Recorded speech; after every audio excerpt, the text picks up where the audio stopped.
queridos, aqui é o pastor Pedro Júnior. Hoje, dia 5 de abril, estamos no capítulo 12, 13 e 14 de 2 Samuel, apresentando a pessoa de Natã, o profeta Natã, que se apresenta a Davi depois de Davi ter adulterado e engravidado a Betseba e matado o marido de Betseba, Urias. E o Natã aparece para Davi e fala para Davi e conta uma história para ele a respeito de um homem que era rico e tinha um homem pobre. Esse homem pobre tinha uma ovelhinha, uma única ovelhinha que era tratada como filha, e esse homem rico resolve fazer um banquete a um viajante justamente com a ovelhinha daquele homem pobre. Quando ele conta isso para Davi, Davi fica furioso e fala que aquele homem tem que morrer e que tem que restituir porque não teve compaixão. Interessante é ver que o Davi, com o seu pecado, ele não consegue ver os seus próprios erros. Até que Natã fala para ele: você é esse homem. Natã não poderia fazer diferente porque corria risco de morrer se simplesmente repreendesse, e contou essa história para ele. E o Senhor disse mais para Davi: ó, eu te ungi rei, eu te livrei das mãos de Saul, mas você desprezou a palavra, você fez com que o meu próprio filho Urias morresse na mão de um inimigo.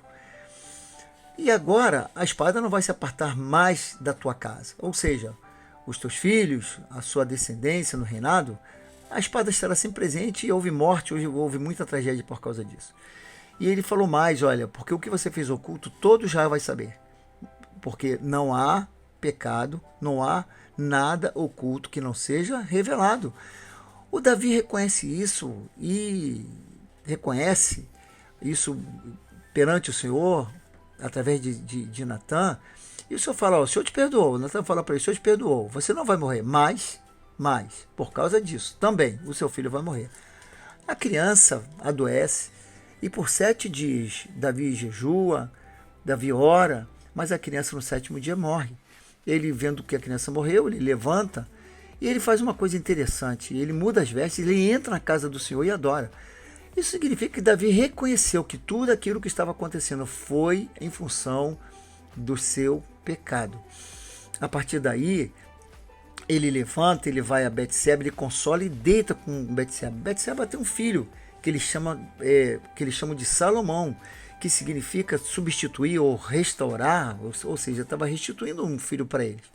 Esse filho, e Salomão, o Davi, ele toma uma atitude interessante, ele pega o Salomão, entrega nas mãos do profeta Natã. E se reconhecer, queridos, que Natã é homem de Deus, ainda que tenha trazido palavras duras, difíceis de ouvir, o Davi reconhece que Natã é profeta do Senhor. O Natã dá o nome de Salomão de Gedidias, que significa amado do Senhor. E a história muda a partir de agora. No capítulo 13, a gente vai ver uma outra história triste já acontecido dentro da família de Davi. Aminon, o seu filho mais velho, ele se apaixona pela sua irmã, meia-irmã, filha apenas do mesmo pai. Ela é irmã de Absalão. Absalão é irmã de pai e mãe de Tamar. Ele tem um amigo chamado Jonadab, que é sobrinho de Davi. E o Jonadab vai falar para ele: rapaz, há um esquema assim, você traz ela para sua casa, faz uma comida e tal, pede ao rei, fala que você está doente. E o Aminon faz isso. Ele consegue levar Tamar e estupra Tamar. Isso chega aos ouvidos de Davi. Davi fica irado, mas não toma atitude porque ele estimava muito Aminon.